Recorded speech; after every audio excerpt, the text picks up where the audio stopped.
Hi, I'm Nick, and this is The Last Year of Carbon, a competitive and cooperative experience about a world on the brink of collapse.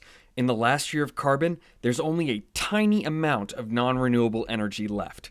It's your job as a renewable energy company to keep the world going, and you must work together with the other players at your table to achieve this goal. However, only the company that donates the most energy at the end of the game wins.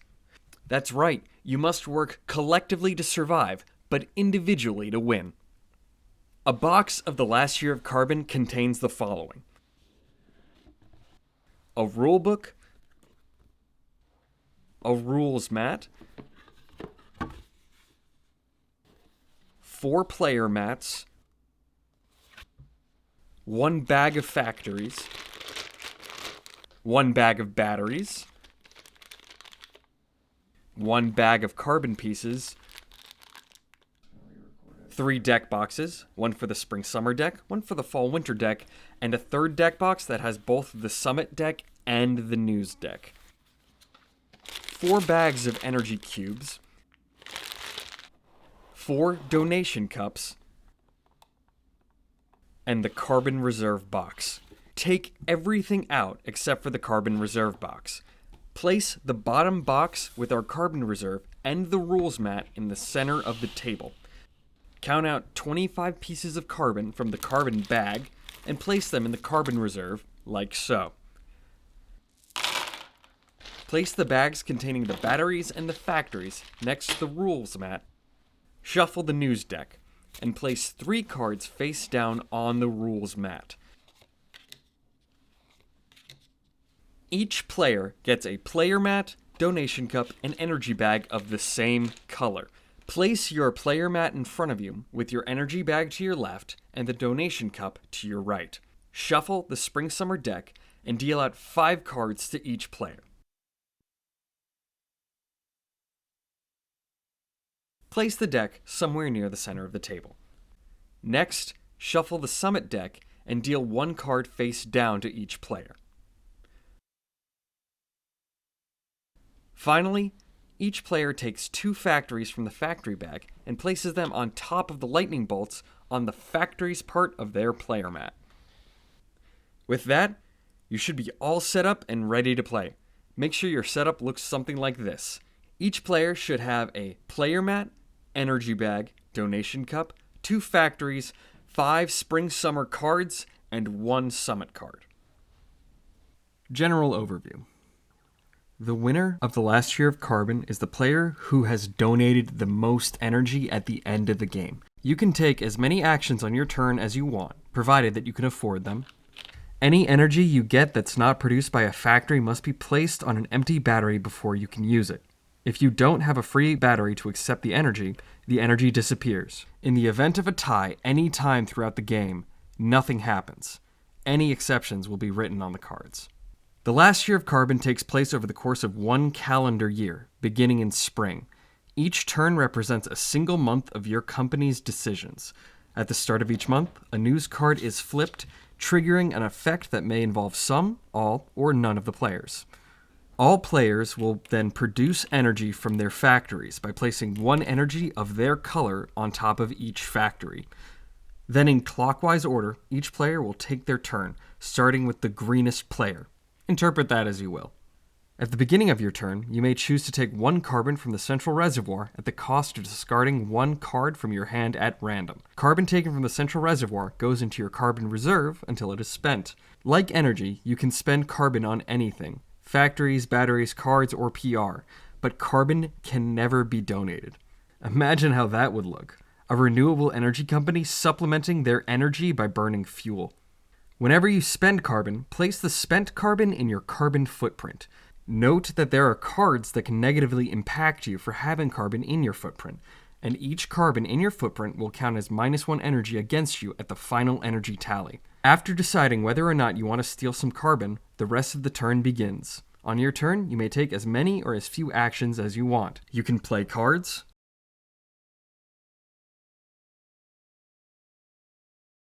buy factories and batteries,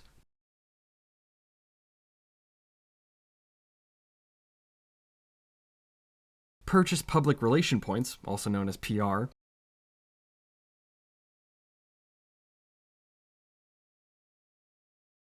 and donate energy to meet the world's needs. Let's walk through the card types now.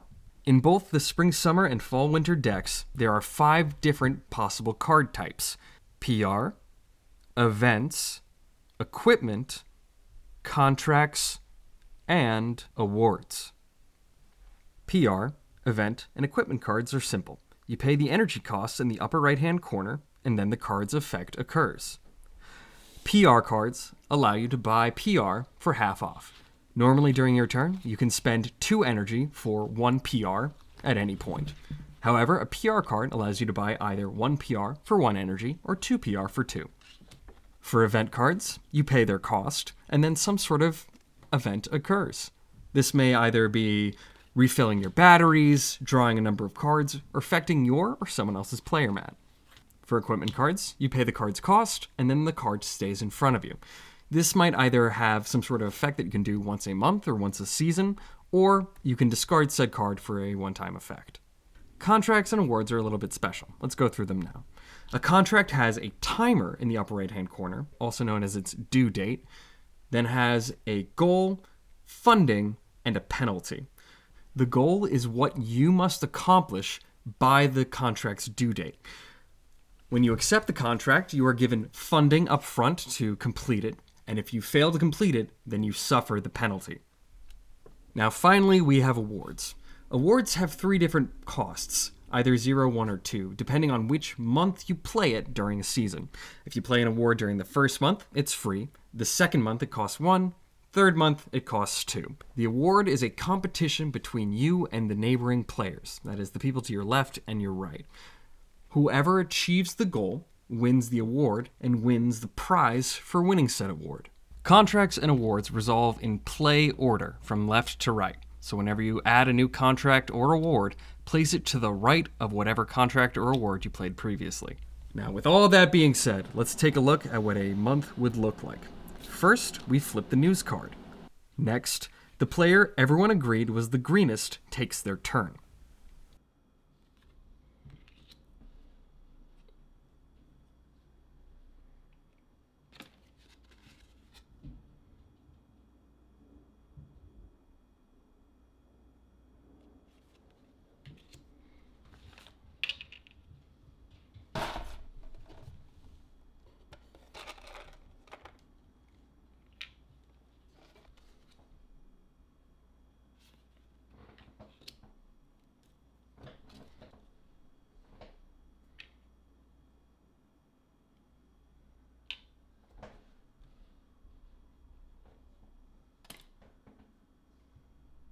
When a player has finished their turn, the next player takes their turn. When all players have taken a single turn, the month is now over. It's time to flip the news card, and all players take their next turn in the same turn order. After 3 rounds, you'll see that there are no more news cards to flip. That means the season's over, and it's now time for the summit. Think of the summit as a checkpoint where all players find out whether they met or failed the goals they set out to achieve that season, including meeting the world's requirement for energy. The first thing we do in the summit is resolve contracts and awards. Each player resolves their contracts and awards from left to right. Now that we've resolved contracts and awards, let's see if our players met the summit's energy goal. Take a look at the rules mat here. You'll see 8 numbers here, in increasing order from left to right. These numbers are the summit requirements. The numbers on the top row are for 4 players, and the ones on the bottom are for 3. Since we began in the spring season, and we're playing a 4-player game, the summit requirement is 12. In turn order, players will reveal how much energy they've donated to the summit requirement. If you collectively reach or exceed the summit goal, great. If you fail to reach the summit goal, however, carbon makes up the difference. Let's see how much everyone donated. Oof, only 11. These players didn't meet the requirement. In order to hit the requirement of 12, 1 carbon must be moved from the carbon reservoir to the energy pool, like so. During any summit, if a summit requirement is not met, and there is not enough carbon to make up the difference, game over. I'm serious, that's it. The game's over. You've all lost. If you feel bad, good. Maybe try to donate a little bit more next time. If you survive the summit, however, congratulations. It's time to move on to the next season. Summer. Begin by dealing out 4 summit cards to the player who donated the most energy. That player picks 1 card of their choosing, then passes the remaining 3 cards to the player who contributed the second most. That player chooses 1 card, then passes the remaining 2 cards to the player who contributed third most. After that player picks, discard the final summit card. The player or players who contribute the least during a summit do not get a summit card. And in ties, nobody wins. That's right. If everyone contributes the same amount to the summit, nobody gets a summit card. So try to make sure you at least out-donate somebody at the table. Place 3 new news cards down on top of the previously flipped cards to get them ready for the next season. Each player will then discard the remaining cards in their hand except for their summit cards. Those stay with you until you play them, or they're revealed in the final summit, the Winter Summit. After each summit, a new turn order is decided by the player who has the most PR, and they may choose any player to go first. Play proceeds clockwise. Repeat the summit resolution steps, resolving contracts and awards, and seeing how much everyone donated for the summer summit, but this time, see if you reached the summer goal, not the spring. If you made it past the summer summit, swap the spring-summer deck for the fall-winter deck, and deal out 5 cards to every player. The fall and winter seasons play just the same as the spring-summer seasons, except with the new fall-winter deck and slightly higher requirements.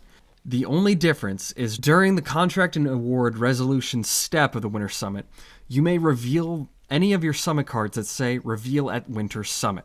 You can reveal them before or after any contract or award in front of you. After that, it's time for the final tally. Everyone reveals what they donated, and let's see if you hit 60. And we did it! We won! We've survived the last year of Carbon.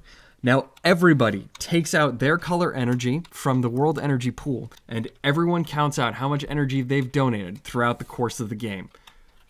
Subtract out the number of carbons from your carbon footprint, and everyone announces how much they donated.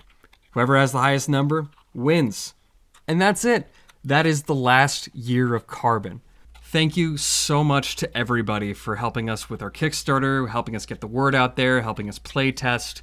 You know who you are. You've all been an incredible help on this journey. If you weren't part of the Kickstarter crew, don't worry. We will be opening the web store soon, so you can get your hands on your own copy. Thanks so much for watching, and I hope you enjoy this game as much as we do.